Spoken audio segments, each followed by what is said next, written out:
You see, this is my kind of comedy.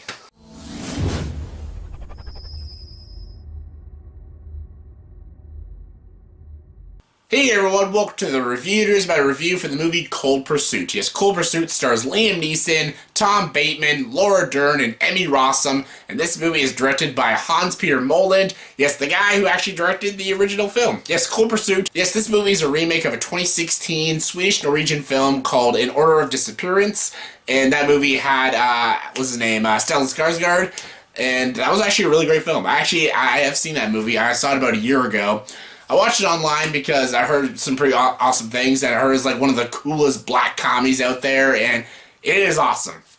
It really is. Like, if you haven't seen that movie yet, fucking see it. It is so awesome. It is twisted, bleak, and just, oh my, like, if you love dark comedy, like In Bruges and stuff, you would love that movie. In Order of Disappearance is such a great film. And when I saw the trailer for Cold Pursuit, I'm like, wait a minute, this movie looks very familiar. Then I found it's an American remake of In Order of Disappearance, and it has the same director. I think that's hilarious that they got the same guy to direct it.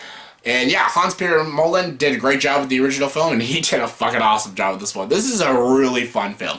This is not your typical Liam Neeson, typical Liam Neeson February, January film. I actually really enjoy all those Liam Neeson films. I really enjoy those Liam Neeson films. Like, I actually kind of look forward to them. They're just fun, stupid nonsense films, like Non-Stop, Commuter, Unknown, Run All Night. They're all like silly films that I really, really enjoy, actually. A Walk Upon the Tombstones was really good, though. This one is nothing like those films. This is a legit great film. Like The Grey. The Grey was a legit great film. This is actually really fucking awesome and stuff, and it's a lot like, picture In Bruges meets Fargo. Like, this movie is twisted as shit, and I loved it. I love that sort of comedy and stuff, and again, this is not as good as In Order of Disappearance. That's a way better film, but this is a very good remake. That they did change a lot, and the stuff they did change was really great and stuff. And yeah, the story of this movie is about this snowplow driver in Colorado, even though it's filmed in British Columbia. I've been to British Columbia many times, so I knew it was British Columbia, but Colorado. And the snowplow driver, his son gets murdered by these crime bosses and stuff, and basically he almost like becomes like a vigilante and starts taking down all these crime bosses and stuff. But the story is through point of views of different people. It's through Liam Neeson, it's through the crime boss, there's all these other crime guys, there's the police officer played by Emmy Rossum and stuff. There's even like just random characters like the son and the wife and stuff. The movie's not just really about Liam Neeson. It's all these different characters, and all these weird, awkward, comedic bits and stuff, kind of like layer cake and stuff. It's so odd and weird, and they did a little differently in this film, and I kind of loved how they did it and stuff, and it's just super funny. It's really funny, and a lot of people probably might not think it's funny. Like, this is not supposed to be funny. It's supposed to be. This is supposed to be a black comedy, and it is dark as shit, and twisted as shit, and violent.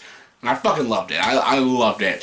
Liam Neeson is great. He's just Liam Neeson. He just plays Liam Neeson, and he's fine. He's cool. He's enjoyable. He's a badass, and he's great. I loved Laura Dern. Laura Dern was barely in this film, which is a shame because she's a great actress, and her like 2 scenes is so great. I wish she was more in it and stuff, but she was great. Emmy Rossum as this police officer was really great. A lot of the performances by everyone's really, really good and stuff, especially like some of these like native actors. They do a great job and stuff.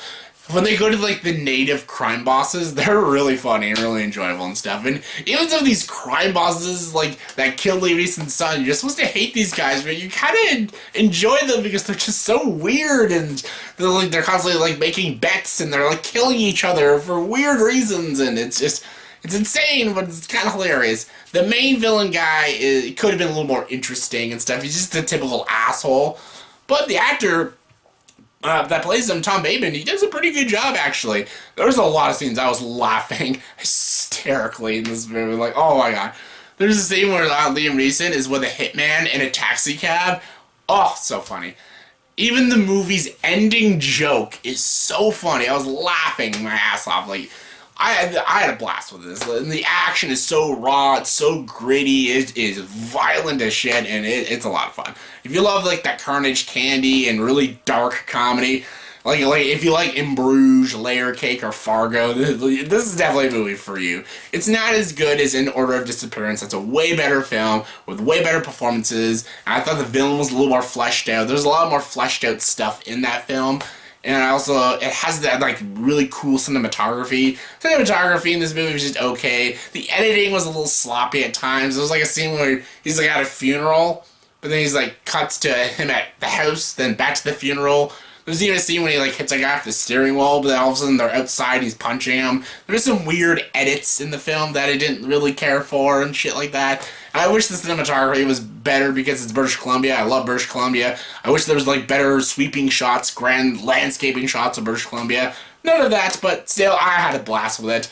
Again, like, if you love this kind of shtick, you love this dark comedy, definitely check this one out. I had a blast with it. I fucking loved it. On a scale of 1 to 10, I'm going to give Cold Pursuit an 8.5 out of 10. Yeah, I had a blast with it. Yeah, so good. So yeah, that was my review for the movie Cold Pursuit. So in the comment section below, please tell me, what is your favorite dark comedy of all time? I'm pretty sure I made a top 10 list of dark comedies a couple years back. I don't know what my number one was. I think it's In Bruges or Kiss Kiss Bang Bang. Those are like some of my favorite dark comedies. Probably one of those things. Big Lebowski. Like, those are like some of my favorite dark comedies. But yeah, what is your favorite dark comedy of all time? Comment below, let me know. And as always, for this video, please like, subscribe to the channel, and join the dark side.